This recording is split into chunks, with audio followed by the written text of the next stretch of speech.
Cette fois, la trêve semble bel et bien voler en éclats. Regardez ces images. L'Amérique a frappé l'Iran cette nuit.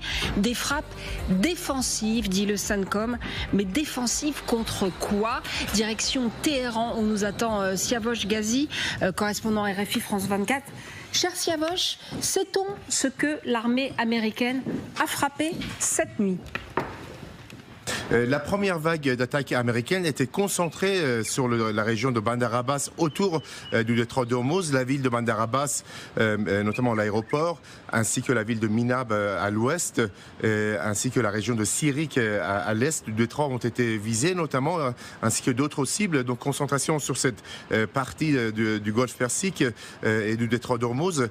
Immédiatement après, cela s'est produit vers 1h15 du matin. Immédiatement après, moins d'une demi-heure après, les gardiens de la Révolution ont lancé une série d'attaques contre deux bases américaines à Koweït, mais aussi deux bases américaines à Bahreïn, notamment le siège du CENTCOM, de la 5e flotte américaine à Bahreïn, qui est la plus grande base américaine, qui est maintenant touchée depuis 10 jours pour la 4e fois, ainsi que contre une base américaine au Kurdistan irakien.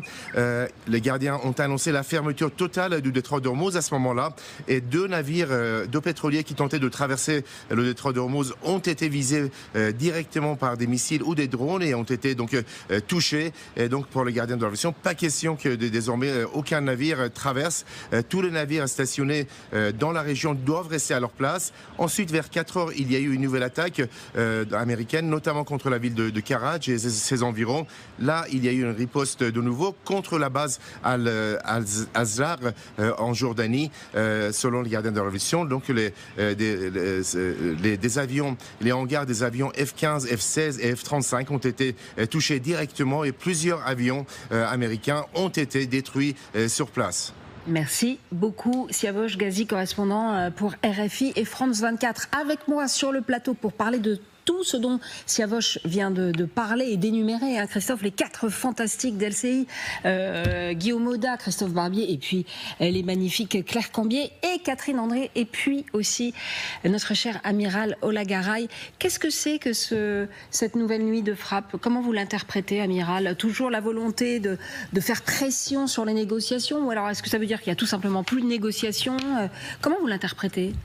Forte escalade maîtrisée. J'essaie encore d'employer le mot maîtrisé parce que, effectivement, les États-Unis ne se lancent pas dans une attaque totale. Donc il y a encore un peu de maîtrise. Mais la maîtrise vient de Trump. Est-ce qu'il va se maîtriser ?